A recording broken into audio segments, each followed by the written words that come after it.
like long Mhm. term, there's no other place to invest in real estate, right? I mean, Yeah. it's a solid investment. So we've got some issues that we still are working through right now, but in 20 years, I think we're going to look back and say, "Wow, I wish I would have bought more."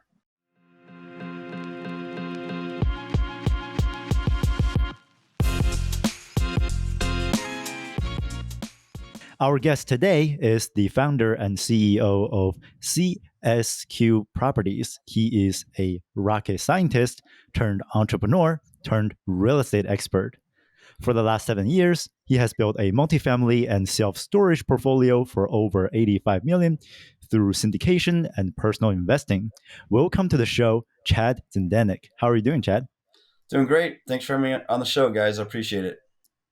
Thanks, man. Absolutely, it's good to have you here. So, can you tell us a little bit about your transition from being a rocket scientist to a real estate investor and entrepreneur? Sure. So my I guess my experience in real estate goes back a ways, and actually back to construction. I was in Mhm. construction as a contractor worker through high school, and then in college worked for a large commercial contractor. I worked for 2 years for them doing construction management while studying civil engineering. Eventually graduated civil Mhm. engineering, got my contractor's license. I was working for Boeing at the time on the space shuttle main engines as a structural dynamics Wow. engineer, and then eventually got a few more master's degrees during that process while working, and then left Rocketdyne to go work with my brother, and we Mhm. started a lighting business together and grew that business to be about 75 employees, and then sold that business and went back into real estate full time. And that was Mhm. 2018, 2019. So, how hard was the transition getting from a high paying job to get into real estate full time? So it was definitely a transition. I was doing really well at Boeing. I was on the executive management track. Like I said, I'd been there for 7 years, so I was making some pretty good money. And while I was getting my MBA over at UCLA, Mm. my brother had just started the lighting business, and I kind of used it as my pet project because I was focusing on entrepreneurial studies. So I was helping, like, from a consulting standpoint, on how to set up the business, how to grow it, and so on and so forth. And my brother had wanted me to come work with him, but I was doing well at Boeing and I wasn't quite ready, even though I've always been an entrepreneur at heart. And so I told my brother, I said, "Look, I said, you get this business to a certain level, and I'll leave Boeing and I'll come work with you, and we'll do that together." And so he did it. He got that business to that level like 2 years later, and I wound up giving my notice to Boeing. I took a 50% pay cut to go work with my brother, and my brother Mhm. agreed to pay me more than he was paying himself. So it was definitely Mm. a pretty big compromise on both of our parts there. He gave me 50% of the business, and we were off to the races. You know, we had just a handful of workers at the time, and then eventually grew to be the largest Christmas lighting company in Los Angeles. Mm. And so last time we spoke, you also told me you host a TV show. How was that? Can you share about that too? Yeah, so that kind of came about just by happenstance. Probably about 12 years ago now, Mhm. there was a show that was being filmed, and there was several people on the production team from that were also alums of my undergrad, which was Loyola Marymount University. And so they Mhm. reached out to the engineering department because they needed an engineering expert for an episode, and my name came up from two different referrals. So I auditioned and got the job, and I'd never done anything like that before. So it was definitely very new. I spoke a lot, and I was actually a DJ and MC for a long time. So I was comfortable in front of people, but man, being in front of the camera was totally different. Oh. It took me a little while to get used to it, but they wound up keeping me on for the whole season. And then when they did a second season of that show, and they made me more of like a co-host. And then that production company did another show, and they made me a host of that show. I wound up in the midst of all that getting a Hollywood agent, and then it just kind of took off from there. And the last show I did, which was right before COVID, was Wow. on the Smithsonian Channel and National Geographic, called Inside Mighty Machines. And those Mm. were 6 1-hour episodes of just diving into these giant machines to find out how they worked, bring the historical context of how and why it was designed, and then working with the contractors and demolition experts on taking it apart. It was a really cool show.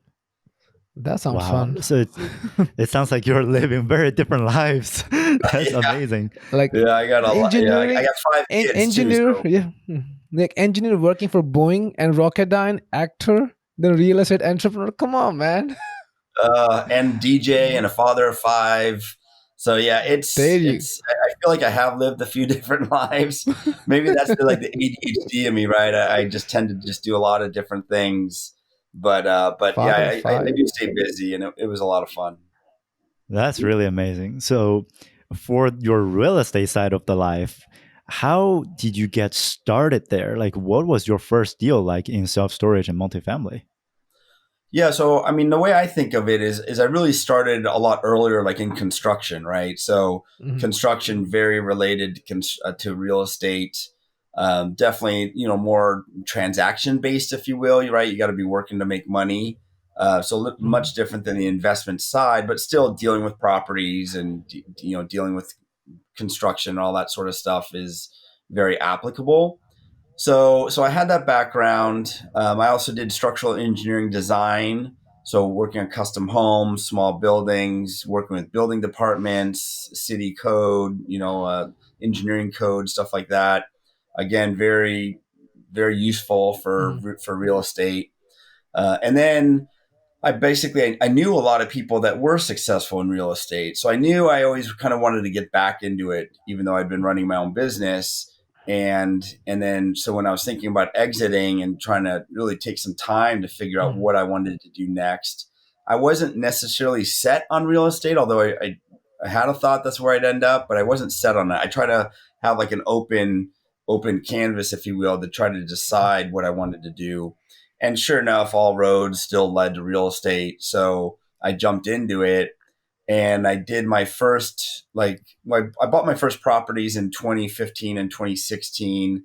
And then I did my first syndication in 2019, as a mhm, solo GP, which is kind of rare, as you guys know. Usually you partner up to get these deals done, but mhm. I did it all on my own, learned a lot. And so I've done some deals on my own. I've done some deals with partners. I've done some deals in California, some deals out of California. So quite a wide variety there, but I love real estate. You have one word that got me interested. You said solo GP. So, can you walk us through how exactly did you do that deal and why did you choose to be a solo syndicator for that deal? So yeah, good question. And it was really probably a bit before I knew much about syndication. Mhm, I've since learned so much more and realized that there's so many other groups that really focus on syndication. They teach syndication. Now I'm a part of 2 different mastermind groups within syndication. mhm, So like I feel like I'm really on point now, but before I didn't really have that sort of background.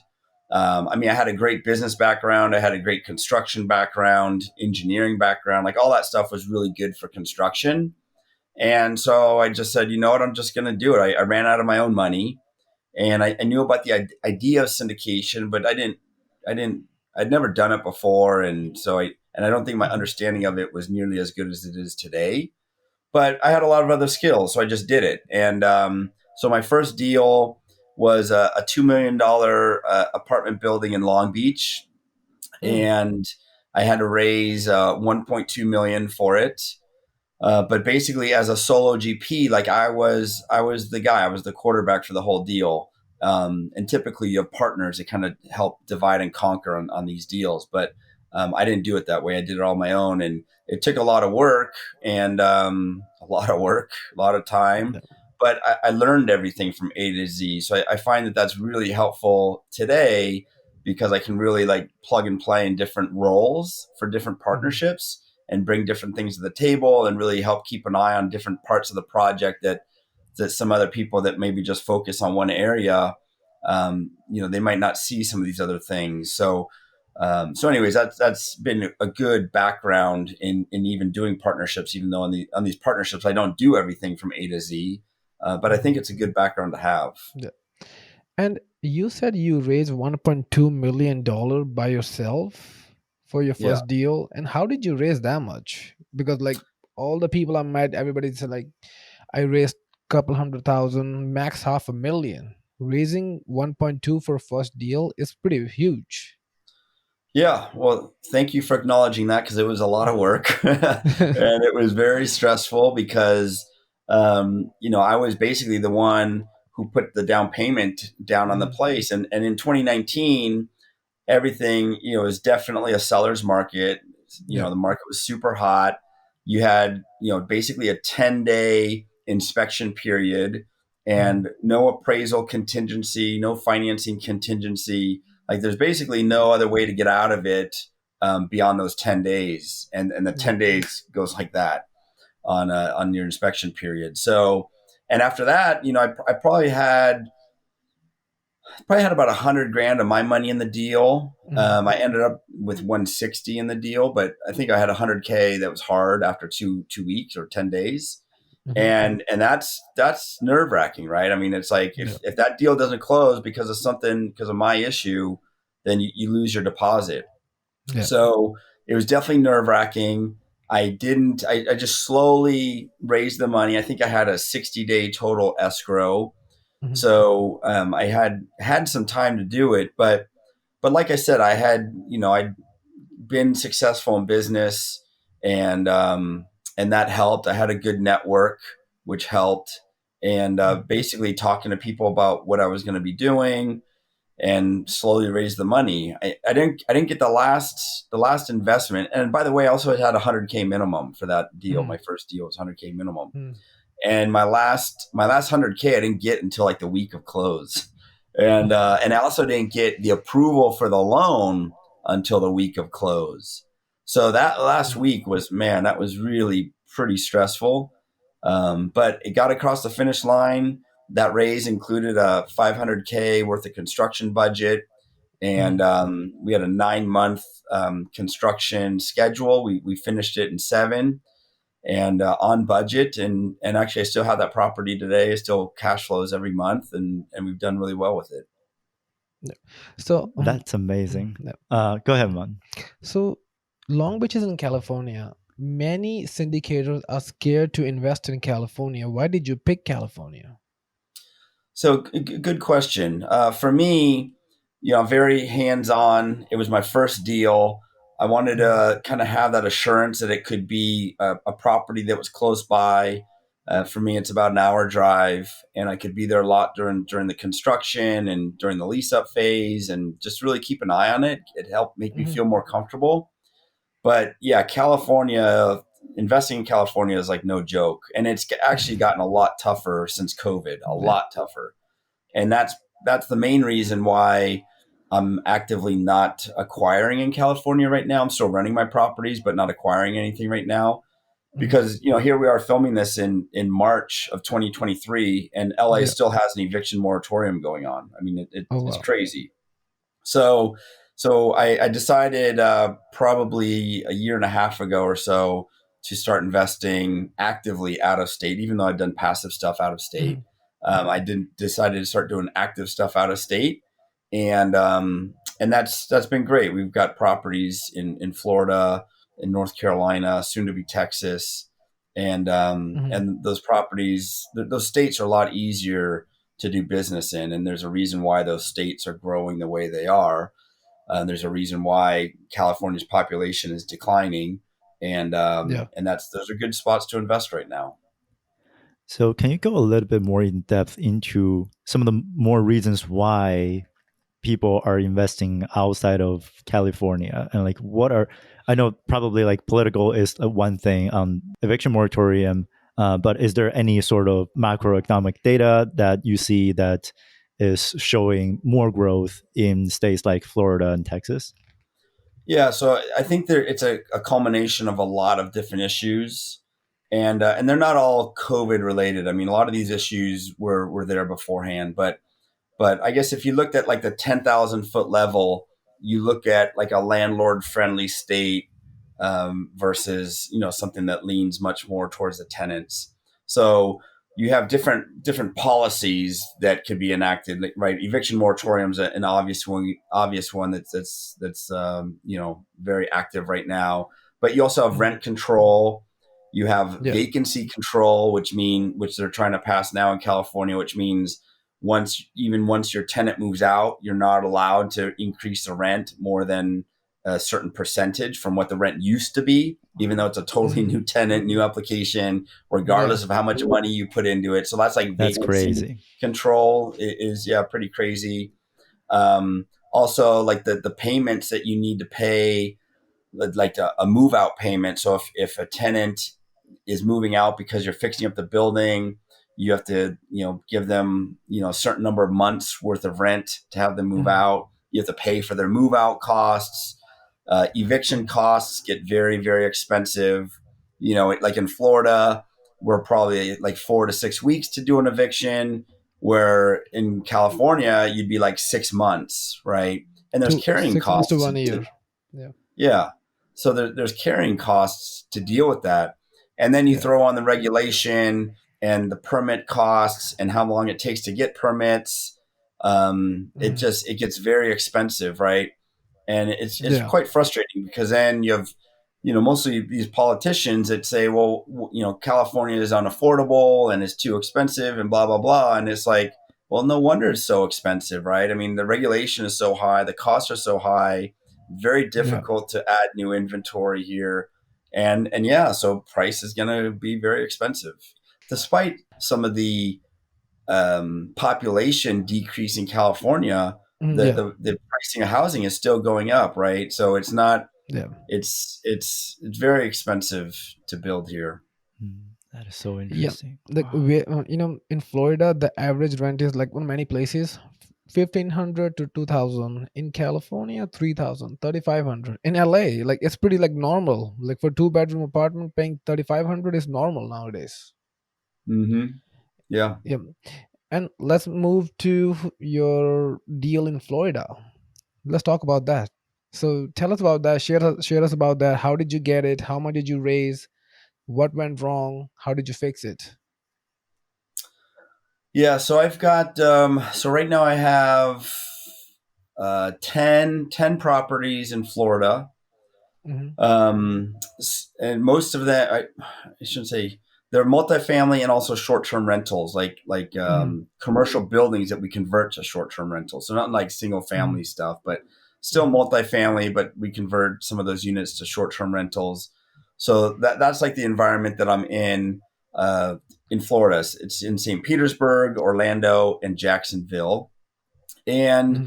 they're much larger projects. So the first project I did in Florida with partners was a $53 million 200 unit apartment building or cottage Hmm. style apartments in Orlando. So much larger than the projects I was doing here, and that one, we're still managing, and I guess to speak to your question regarding problems or issues, like there's Hmm. issues on every project, right? Yeah. You don't necessarily know what those issues are going to be, but the issues come up just like in anything, and you have to deal with it as it comes. Hopefully you can get in front of it and maybe anticipate it to some regard. I think that's where experience is really helpful. But then when you have a really good team and a team with a lot of experience, that really helps, and you're able to navigate through some of these issues. And we certainly had to do that a lot on all the properties, frankly. So, can you tell us a little bit about how you transitioned from a single GP to working with a team and leveraging team's expertise on this? What was that transition like? Is that something that you had to figure out, or it just happened naturally? No, I was very intentional about it. And for me, a big part of that was networking and going to conferences, Hmm. really putting in time to build relationships. So I'm part of the real estate guys mastermind group, Mhm. and also with you, Austin, part of the Raise Masters group, which Yeah. is great. That's where you and I first met. Mhm. And within these groups, you Yep. really get to know each other pretty well. And like there's this kind of baseline level of trust when you're in the group, Yeah. right?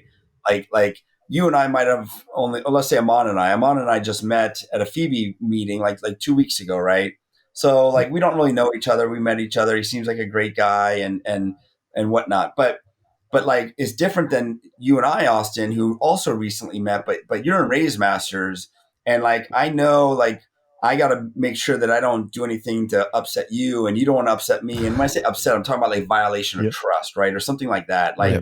Like I know if you or I do something like bad to one another, like that's going to look bad on us to the group, right? Whereas Amon Mhm. and I, like we don't necessarily share that type of group. So Amon and I can do something together, and if it doesn't go well between us or something goes sideways, like it's just him and I dealing with it, right? There's no Yeah. other like no other fallout issues. So when you're in a Yeah. group like that, it really like brings that level of trust up. So last year I went to like 18 different conferences, right? Wow. All outside of LA. So it was a busy year, but and I joined I mean I'm part of these two mastermind groups, and so I'm really investing a lot in these relationships, and that's how I was able to kind of establish like who I wanted to work with, and kind of get that baseline level of trust up, because it's a big deal when Mhm. you're working with someone and partnering. It's a big deal. Yeah. I love your answer, especially in these type of big projects. You Yeah. really want someone who you can trust and you know the track record and you can connect on that type of levels. And that's Mhm. also why that in the I haven't gone to 18 conferences. That's definitely a huge commitment. But I Yeah. definitely kind of gone through my own shares of these type of conferences, and that's how Aman and I connected as well on this. And I love the communities. Yeah. It's almost like we're all trying to help each other to create value, and naturally business just forms from there. It's like a very fabulous environment. Totally. And like your other partner that you just partnered with, right? You found him in Raise Masters, and it's like instantly you guys have that connection, and you can build like amazing things with that baseline level of trust. Absolutely. So, what are you working on right now? What projects are you working on? Yeah, so right now I'm working on buying a self storage portfolio Mhm. out of Texas, just outside of Houston. Mhm. So that's like the latest project in terms of acquisition. In terms of like the other things I work on, like I do a lot of asset management, right? And kind of Mhm. running these projects. It's not like you don't just buy it and it's on cruise control. Even if you have a stabilized asset, meaning the rents are just kind of there and occupancy is kind of there. Even on those types of assets, you still have a fair amount of management that goes into it. So I do spend a lot of time on the management side of different assets. I spent a fair amount of time talking to investors and raising money and getting ready for the next deals. And then I spent a lot of time, looking for future partners. Nice, nice. And for your acquisition question, we recently saw Silicon Valley Bank collapsed.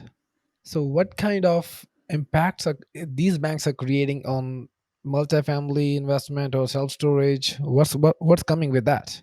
What do you think? What's your opinion on this?